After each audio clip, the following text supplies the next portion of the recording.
There's one character that's always caught my eye since before I even played Street Fighter. You have the iconic trio of Chun-Li, Ryu, and Ken. And I remember seeing these two characters everywhere when I was younger. You have to remember when Street Fighter 4 came out, I was about 8 years old. I was in a weird generation where they were trying to market towards the nostalgic factor of people who had played Street Fighter 2 and get them back in, but they were also trying to appeal to a younger audience. And I didn't really fit into either of those demographics at the time. And I didn't grow up around fighting games or anything like that. My dad played Street Fighter 2 and Tekken when he was younger, but we mostly played Halo. And so the most I was ever exposed to anything Street Fighter related was either a commercial, a poster, or sometimes we would go to the flea market by my grandmother's house and they would have those bootleg backpacks where they would just kind of print characters on them on plastic and just sell them, right? They were illegal. They weren't trademarked or anything or licensed.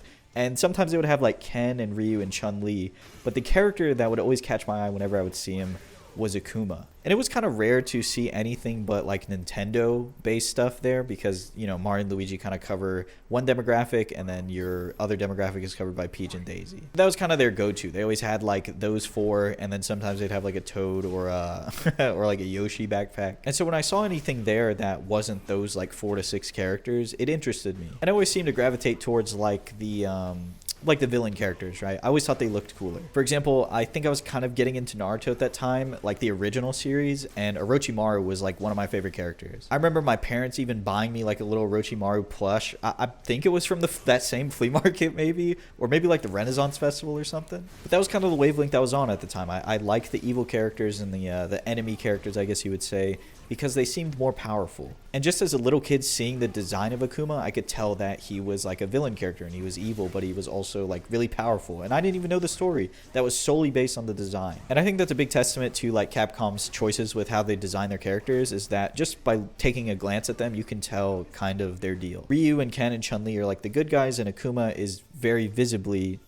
one of the bad guys. Then you fast forward a bunch of years, right? You fast forward from 2008 to 2019, and I start getting into Street Fighter again, like the actual game this time, not just the characters and seeing random clips of people doing demons or supers or whatever. And I start watching the game, and I watch like Tokido, and I watch Punk, and all the top players. I watch Bonchan, and I start to notice like a lot of people are complaining. Like a lot of people don't like Akuma because he's broken or he's top tier, whatever, this and that. And that sort of deterred me from like picking him up, from like actually playing the character, because I didn't want to be carried by my character from day one. That is like a weird concern to have, but coming from playing League of Legends, and that game is super toxic with that, like people call you carried for your champion, whatever it may be, I didn't want to fall into that stigma. I wanted to play a character that was honest, I guess you would say. And then I ended up playing a top tier anyways. I ended up playing Karen anyways. And I never really looked back, because then I started to learn what Shotos were, and I did not want to play a Shoto. You know, I thought Ryu and Ken were pretty lame, to be honest. And everybody would always tell me to play like Ryu. Anytime I would ask what character I should play, everybody would say like play Ryu or play Ken, because they'll give you a good fundamental base of what the game should be like and what the game should be played like, because they kind of have all the tools, and they do teach you a good fundamental game, but it's always more important to pick a character that you think is fun. And I just didn't think those characters were fun, and nobody really suggested Akuma anyways. I think everybody kind of hated him and they didn't want to create any more Akuma players. Plus they weren't wrong. Like playing Ryu does help you build a good fundamental base, but it is annoying to play in the lower ranks because everybody's playing Ryu, because they're all getting the same advice, so it turns into you just trying to play the mirror over and over again. So I never even tried. I never even picked him, and in turn I never picked Akuma up either. I felt like the more and more that I watched him, the more and more work it felt like I would have to do to win, right? Because he has like demon flip. As somebody who was like kind of a scrub at the time, seeing him do like all this demon flip stuff, and then he has like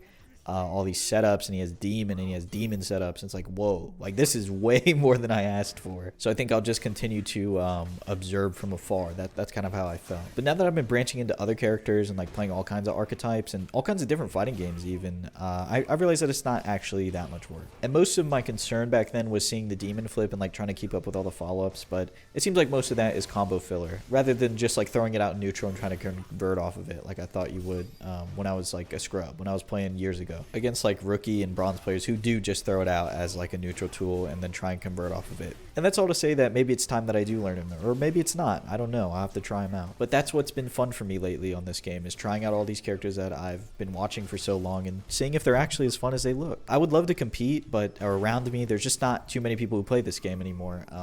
in this area. And online is just not conducive to compete. Like, I'll play in tournaments for fun, but it's kind of hard to take seriously when you can only really play people within like a 500-mile radius of you, within the same state as you. So it's been a lot of me trying to improve fundamentally in places where I can, and sort of just waiting it out until we get some news about Street Fighter 6. I think that will really bring a lot of people in this area back to the game, because from what I've heard before I moved here, they actually did have a lot of people playing Street Fighter.